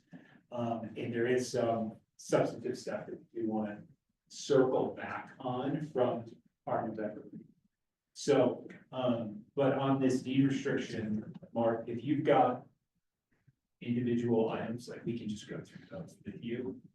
But if they do rise to the level of like being a legitimate change to the intent or objective of the deed restriction, then it's something we need to talk about. It's not gonna change the objective, it might change to some extent the how in certain cases, but it's not gonna change the objective. Jason, I just have one comment. First of all, thank you guys for taking everyone's thoughts and comments last time. And once again, Mark, thanks for your insight on it. Once you said that on the transparency, I love it. I just want to remind everyone, I think moving forward, we need to be very thoughtful of how the AMI numbers come out both this year and in subsequent years. I think right now it's, we're doing the 50% of the AMI, higher than 2% or the higher, 50% of the AMI or 2%. Which I think is okay right now, but I do think moving forward, we need to see how that AMI number tracks. And if, like in future phases, we need to adjust it. So that would be my only comment. And then, Jason, I do have a couple comment or two on the implementation plan, but are we talking about the deed restriction plan first? Yeah, let's try to talk Let's about do that those first, since that's what we're trying to ultimately approve as a final. So other than that, I'm happy with this, but the add-on that I do think we need to be thoughtful about following the AMI numbers. And that's something Dakota just reminded the city council and Helen as commissioner, the AMI numbers are used to set rents, they're used to set a lot of things. And the discrepancy between our actually wages that we put down and the AMI has always been out of whack per se, but it's growing exponentially with the wealth that's coming to our community. So I think we need to monitor that very closely as we move forward. Thank you, Catherine. Does anybody else have any comments or questions about the deed restriction document? But maybe it's a process question. Sure. Can we move forward? Finish talking about this. Approve it contingent upon future actions. That's what George was suggesting. So if Mark or somebody else has a problem with whatever George reworks, there's recourse in terms of. So this is not going to be like recorded tomorrow or anything like that. Okay. I mean, a big part of approving this is getting it to the city, discussion about the STR grant. They might have questions or they might have comments that they come back. So there's certainly a potential that this could change again at some point prior. We're gonna re-record this probably at the completion of construction. But we haven't totally decided that, but it's not gonna happen tomorrow. It doesn't need to happen until we sell units. So does that impact the motion itself? I think what you would want, I think what we would want is that, we're essentially locking it in, and any substantive changes we need to come back to. Okay, and then if there are, again, like I mentioned, there's typos or something along. Or comments from the city? Well, yeah, I mean, if comments from the city are substantive, We need to talk. we need to talk. Exactly. If they're, hey, you forgot to capitalize this letter. That's. But hopefully the city, I mean, because this is in large part the same as the Brown Ranch deed restriction that they approved through their approval of Brown Ranch. So hopefully they're not totally changing their mind about what they think is the appropriate deed restriction. Never seen the city change something. Never. It's a different council. Yeah. So from that standpoint, like we would just like to, I don't know if it's necessarily a motion to approve it in its current form and allow for substantive changes. That's really what we're looking for. I don't know if that really is a motion. It's like, it's sort of final. I would say you move, if that's someone, if they would like to approve the deed restriction, can move to approve it as is. Understanding that it's not going to be recorded for a while, so that we may come back with a version 2 amended and restated, and we're gonna approve this one instead. but I think it's, for the time being, having something to tell the city, hey, this is our current version. We've approved it. It's not just some internal staff George document. We also needed to build the software to start, and the sooner the software starts being built, the sooner we can put an application and collect data and find out where we stand for phase 1 for Midtown. So this But is those a- are substantive Yes. changes, not administrative or clerical changes. So does anybody have any concerns or any comments about the deed restriction that would be considered substantive at this point? And I understand as a new board member that this is a lot to take in, and I totally appreciate that you have comments and concerns that you want to talk about with George. And so what I would say is, I would like to entertain a motion to approve the deed restriction as final. With the understanding that any substantive change, whether it comes from a partner review or from something that Mark has brought to our attention as a new set of eyes, would come back to the board for re-review and approval. Thank you, Kate, with the first. Second by Patrick. Anything else on this for the good of the order? Mark? Real simply, does this motion allow, I mean, the ideal thing would be that I sit down. Yeah. So does it allow that we could sit down and Yes. discuss this, and does it?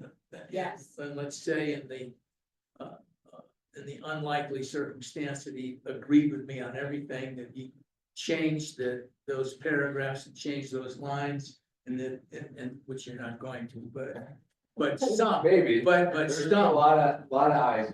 But some, I'm convinced that some of them you will change, so it's okay to modify those, the Yes. language in those paragraphs. It's not changing the concept, it's not Correct. changing the direction, but it is changing Absolutely. the specifics of the language. I would say if we sit down and have to do that, and I say, you know, that's just different wordsmithing, I don't think so, or, oh, you make a really good point there, it probably would be better to say this rather than this. Then I just come back to the board with whenever that's done and say, hey, I made changes to the deed restriction that I think we should implement. So here's what they are, vote yes or no. Yes. And it's asked to likely be non-substantive or more legalese, for lack of a better word. I imagine that would even be on a consent agreement type of deal, so, you know, anything like that. I would add a friendly page to your amendment to at least include the very simple inclusion that you suggested regarding the transparency. But you know, this document is not gonna be, you know, we're gonna have a lot of eyes on this discussion before it's reported in the summer. I guess just for clarification, if there are non-substantive changes that you guys agree on, they're just gonna get made. Yeah, just make them. It's not, it Yes. doesn't necessarily need to come back. In my, We'll have a quick approval okay, agenda. I would love to see them tracked in the document, just so we understand what has changed. And there was a red line, but that was also. Yeah. okay. Okay, so. Kate, are you accepting Catherine's friendly amendment? Yes, I like Okay. that. All right, Elections. so first by Kate. And second by Patrick. All those in favor of approving the deed restriction, subject to Catherine's friendly amendment and the ability to go back and make non-substantive changes that we then review the details on this board. Please indicate with aye. Aye. Any opposed? Seeing and hearing none, the motion to approve the deed restriction, subject to those items passes unanimously, and we'll move now to our strategic topics, which I think you want to talk about the lottery implementation. Yeah. Please tell the implementation plan. So on the deed restriction implementation plan, we provided this primarily as backup, just so you guys know. how we're implementing particular items related to the fee restriction. If you have specific comments on this, please email them to us. Okay. Because I don't wanna go through, we've only got 14 more minutes. I don't wanna take the rest of the meeting kind of going through and do clerical work on this necessarily. What I did want to talk about was the lottery implementation plan. And so we've, there's a couple of things that are underway. We obviously received all your feedback on that. As it relates to the conducting lotteries by AMI, we are currently running a couple of different mock lotteries. So Araceli's got some celebrities and The who's one. yeah, who's who in a model lottery. So like Tiger Woods is going after one of these units. And he has a 100% AMI household, or whatever.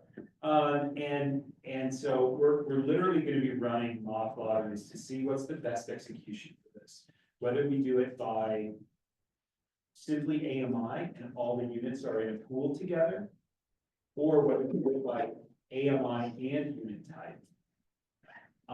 And we have done an initial kind of like representative lottery and found that at least in running it once, there were scenarios where people were like, say, the third person selected if you ran it by just AMI, and the unit that was available for them, the unit that was available at that time didn't meet their household size.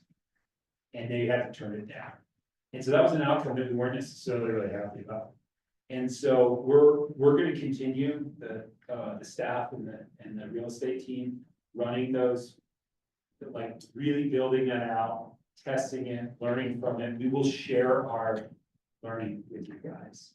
To say, okay, and I think it will inform the way in which we implement the lottery moving forward.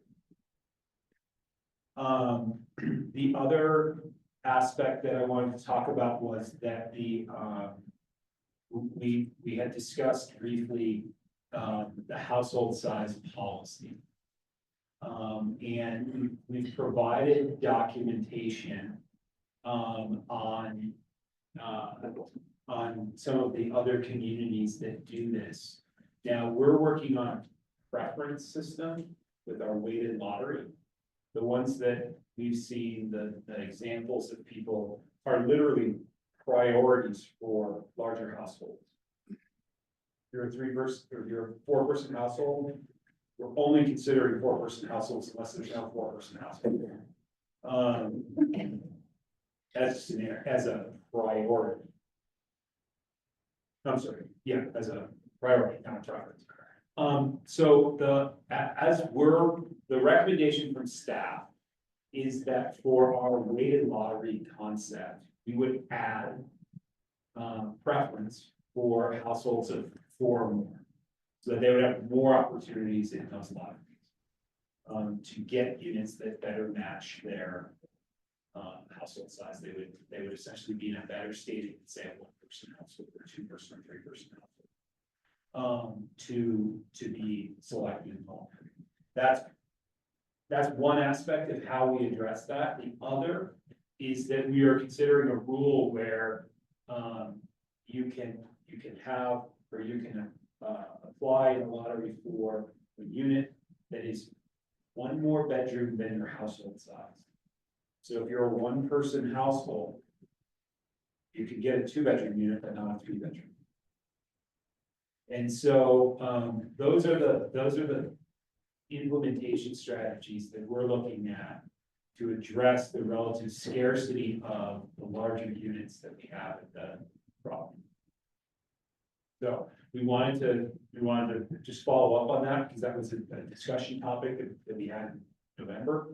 And that's what the recommendation's been from staff and from Jason, real estate team. I was only brought that up, so I'll follow up with it. I really appreciate, first of all, the mock lotteries, Araceli, thank you, because I do think that we more efficient by anything that meets that size. I appreciate the additional lot per se in the lottery for the large units. I still have concerns, though. Our families in our town are just struggling. And when you look at the overall components of the Cottonwood, we have so few 3 bedrooms. And every time we have affordable housing conversations at a community-wide level, we talk about our families. And if you're a family with 2 kids, you can't live in a 1 bedroom or even a 2 bedroom with different genders. And we have 13 3 bedrooms, or such small amounts. Just to me, in this first round, we're going for solving the crisis we have today, the families that today need somewhere to live. And so that's why I think in this first round, we should follow the lead of other communities like Boulder and Aspen. In my opinion, those 3 bedrooms should be prioritized for families that have, for families. And just because there's so few of them, maybe in the second phase, we will have enough units built throughout the community, we don't need that. But our families are struggling. So just my opinion is I appreciate the compromise of having an additional lot. But we all know lotteries, you can have 10 tickets in the lottery and still not get it. So I think it should be a priority, is my opinion. Just to follow up. I agree with the concern about families, but having it into definitions of families. All kinds of things.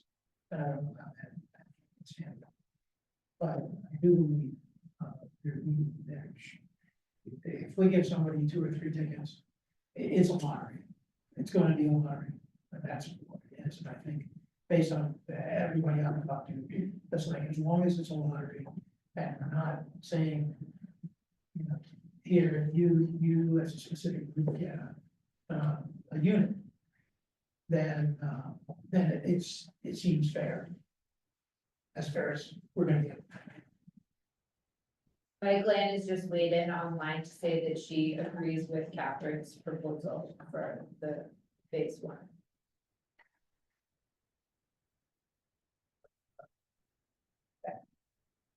Other thoughts about the priority or preference?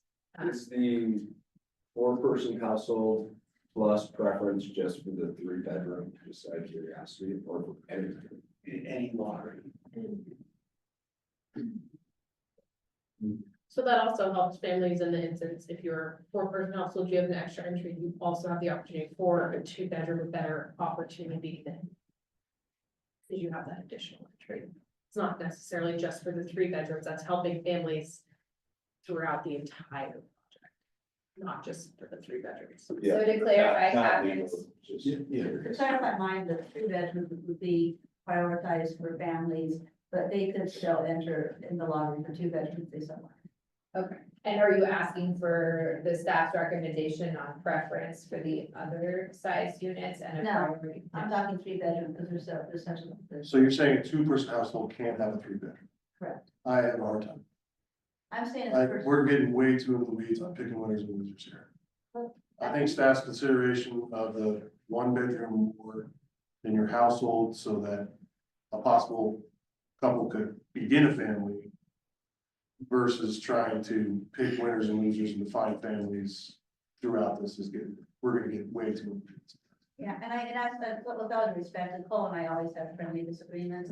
I would agree with you if we weren't in a crisis right now, and our families are in crisis. Everyone's in a crisis. Well, you're right. We're picking winners and Well, losers. not- I have to. And not really, Cole, because you're still a winner if you're a couple and have the baby in a 2 bedroom. If you're a family and you can't have your family in a 2 bedroom, you basically don't have a home. So that's where I think the difference is, and I think that we look at other housing authorities have done that throughout the state. So a new board members recognize this is the great thing with housing authority is we can respect and friendly disagree. And Cole and I know that very well. But we still love each other. Yeah, I like staff's recommendation. I don't think we should be on that. I'm just curious, how many 3 bedrooms? 14, 13. 13. 13 out of 86, right? So, I mean, that's what we're talking about, the lottery. I don't know how they're stratified by A and line. Which would be also a critical element in terms of any of the lotteries. So it's a small, relatively small population that would be eligible for. So I don't know.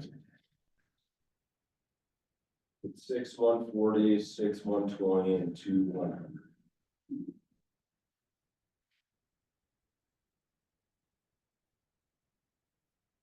And I don't know, Catherine, how that impacts.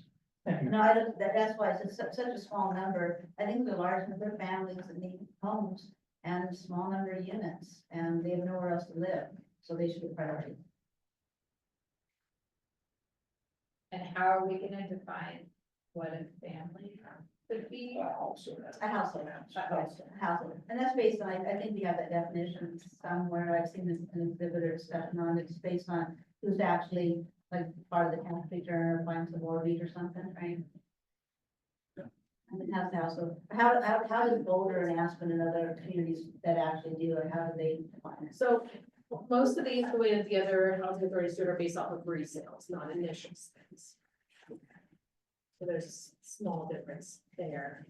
And then the household is related adoption. Stewardship, So it's related to household members. correct. Okay. For me.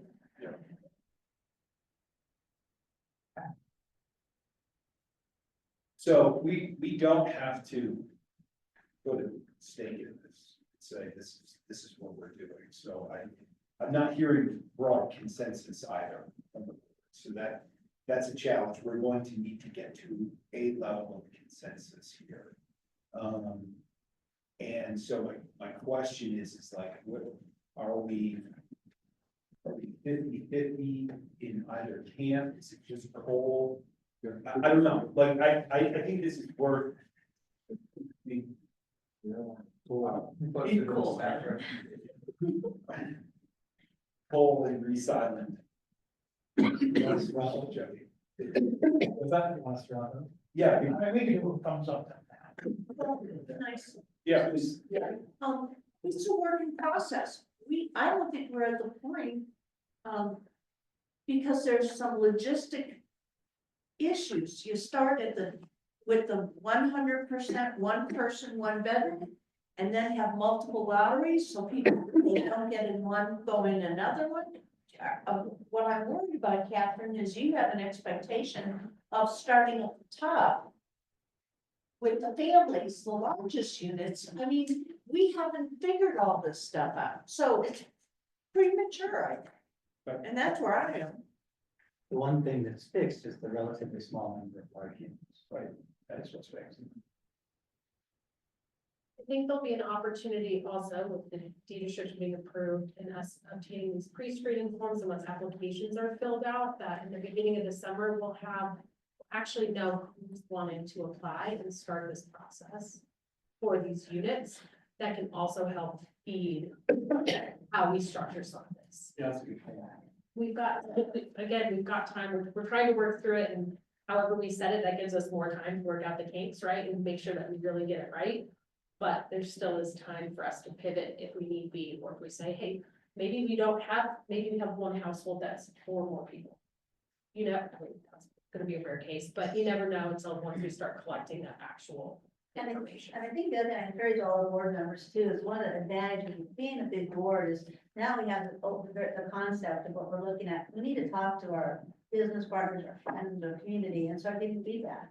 You know, talk to people and say, hey, we've got, 8% of these units or whatever it is, 3 bedrooms, should they be prioritized by families? Let's hear from the community and start outreaching on it. Just another add-in on this process, Jason. It's 16%. Or 16, sorry, but I think that also another point, I want for the board to look at in the deed restriction implementation plan is the fee. Our fees are much higher than other communities, so that is gonna be another point I will bring up and I think we should look at. But I appreciate everyone's open mindedness to my suggestion. Yeah, the only thing I want to add on to Catherine's is I worry about the 4-person household. And I'm thinking about 100% AMI, because that's where my, focus is to get low income in. And how many of those families would have the fortitude to be able to do something like this? I mean, I think a lot of the families that I dealt with in my business they were struggling just to put food on the table and shoes on their kids. And, so I I think the higher you go with AMI, that is a little bit different. It's definitely a different buyer Yeah. or portfolio profile. Okay, we just to help us as staff understand, can we get a like, maybe just a who's in the Cole camp and who's in the Catherine camp? So I think there's 3 camps. Right, because I, Yeah. I think Kathy's made a really valid point, and I'm in Kathy's camp, which is that so that's why I will identify it as a new camp, but I think, you know, I would really like to see additional information coming in on who's on our interest list. And I appreciate and would lean towards staff's recommendation based on how I feel about it now, but I think that it would be quick for us to try to make a decision on this one. I think we have more good information that's coming that could potentially inform the decision. That's fine, we don't need to, So- we don't need to divide ourselves into camps.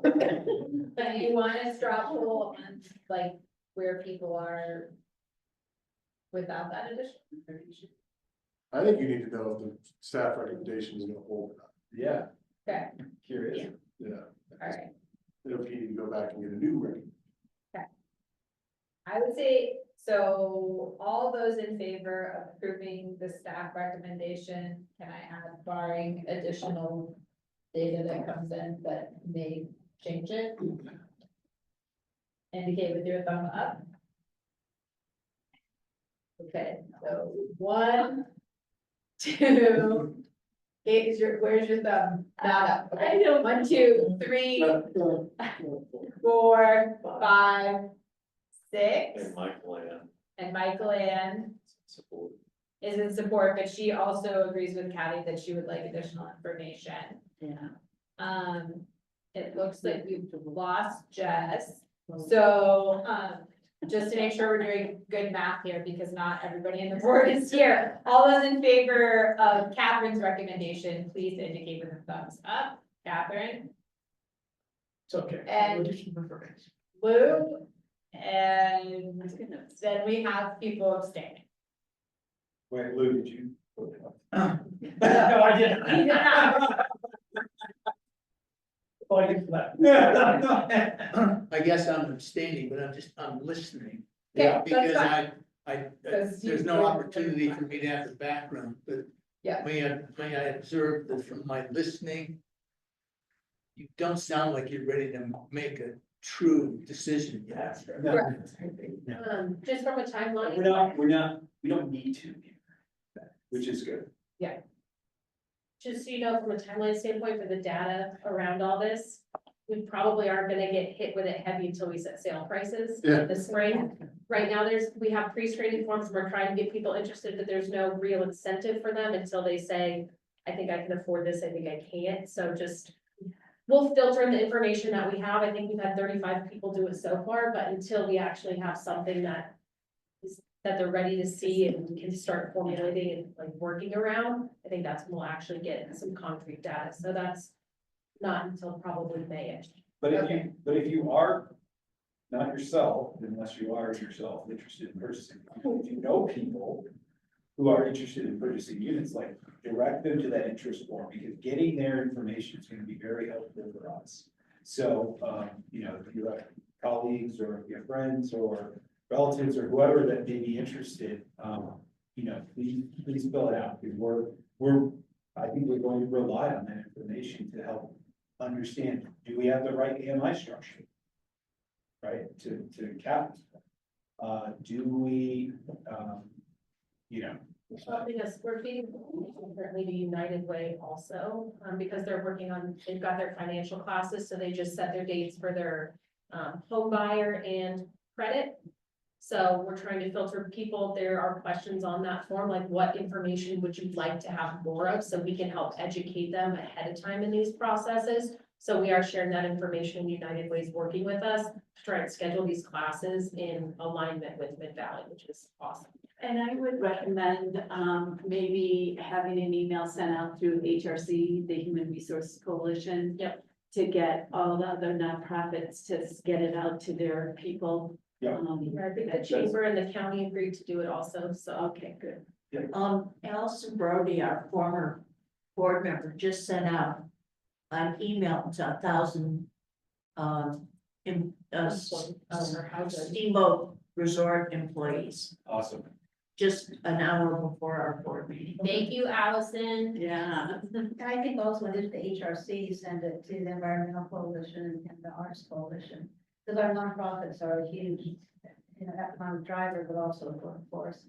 And I think, all of that might get more interest. I've had a couple of people that I've bumped into places say that, there's no way I could, run a house on it, but don't get with down payment assistance both locally and statewide. And I don't think we're highlighting that opportunity enough. Maybe just reference that, that is available out there. Yeah, we're trying to be strategic with how much information I say, and keeping people on a clear path that kind of aligns with the direction that we've set, because we don't want to overwhelm people. So right now, I would say our phases, we're directing a lot of people towards speaking with a lender, preparing them for like questions as to what to sit down and even ask a lender. A lot of people are like, I have no idea what my purchase power is. I have no idea how much debt I have. I don't know the difference between gross and net income at this point. I'm terrified of a lender because I don't even know what to ask them. So got questions. Catherine Pedersen's helped us with some of that stuff. And RSLE has been definitely interacting with people on a one-on-one basis because we have that capacity right now. So we're really trying to help tailor and direct people in all sorts of different areas to help them. That's why I give more folks that down payment is a huge barrier. And I don't think people realize that you get a big chunk of money out there, and that could preclude them from even taking a step forward, calling them. So like, how do they down payment? Why bother when there's opportunities? And can you clarify, Law, because you were just saying that the other housing authorities that implement this priority system, that's on their resales only, or are selling? Okay, so there isn't a priority system.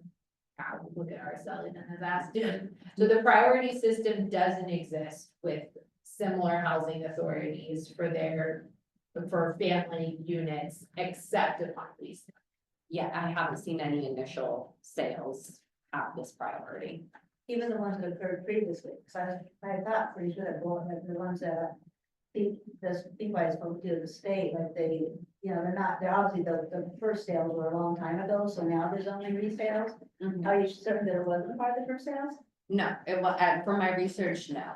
But from resales, obviously, when they did their initial sales, the housing market was entirely different. Well, I was gonna say too. So, and the need was entirely different. So obviously with this housing crisis, the need has rise to the occasion where these cities our housing authorities are implementing these household priorities at resale.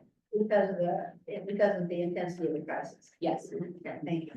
All right, I just wanted to make sure that part was clear. Yeah, but the reason is they modified it because of the.